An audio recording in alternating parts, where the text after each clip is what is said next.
Halo saudaraku, gimana nih? Corona, corona, corona. Manusia itu ya punya aspek sama terhadap alam. Memanfaatkan dan merasa nyaman. Namun kita tahu sekarang penguasaan hutan tambang oleh sedikit pemuda, bahkan juga pantai. Pembakaran hutan, bukan hutang, menyebabkan balita kena ISPA, penambangan hutan, merusak lingkungan. Aduh, penambangan industri, dan di mana-mana keseimbangan lingkungan terganggu. Sains, manfaatmu besar, namun menyeimbangkannya tidak mudah.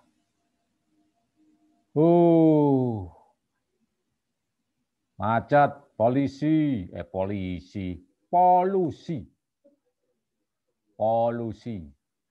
itu bisa terjadi di mana-mana, apalagi yang tinggal di kota besar. Stres, alam ditaklukkan, namun alam marah. Aduh, gimana ini sebagai dominasi akal budi instrumen kita, dapatkah mengatasi itu semua? Bahkan setelah yang berderet yang saya sampaikan tadi, sekarang corona.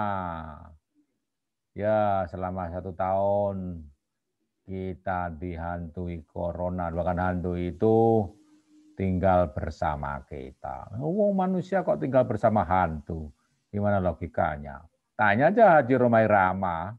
Nah, Bang Roma atau Bang Haji ini menggubah lagu. Corona, corona, corona. Sejalan keyakinan orang, kita perlu berdoa di rumah, tak hanya di tempat ibadah. Berdoa itu bisa di mana-mana.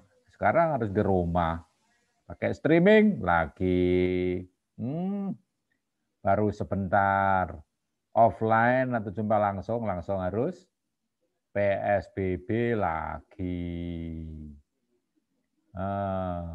Sebagai tempat kediaman kita untuk berdiam di rumah bersama keluarga. Untung kondisi ini dengan kondisi new normal kemarin sudah berubah dan masyarakat optimis, namun akhirnya kembali ke PSBB lagi karena varian baru, virus corona tak dapat kita hindari, untuk kita hadapi.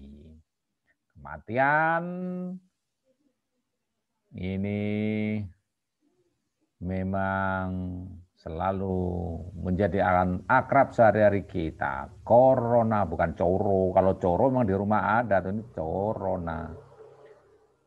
Majunya teknologi medis, manajemen, dan sebagainya, penyebaran ini bisa diatasi. Harapannya begitu, sampai muncul vaksin yang katanya Presiden Jokowi mau menjadi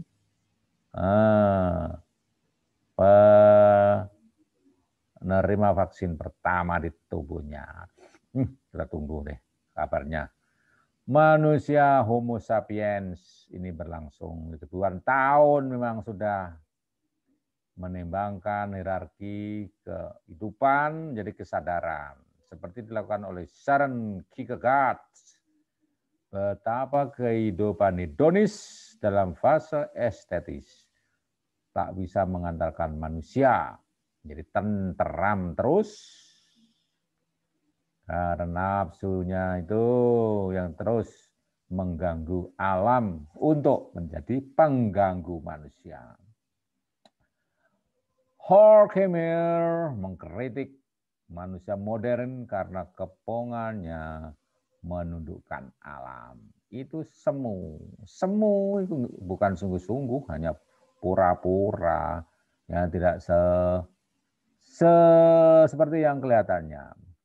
Kenyataannya alam berbalik meluapkan kemarahan akibat semua upaya manusia untuk menundukkan alam. Seperti diungkapkan tadi, penggundulan, pengurusan, penambangan, pembangunan, menyebabkan manusia stres, macet, penyakit pernapasan, banjir, dan lain-lain yang menjadi langganan hidup kita sehari-hari.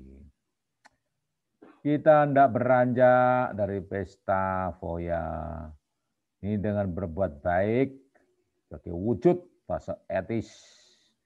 Namun kebaikan tak mampu menolak bahwa korban selalu berjatuhan dan lebih-lebih pada orang yang tidak mampu. Alam pulih sedikit dengan kegiatan industri dan manusia berhenti sejenak.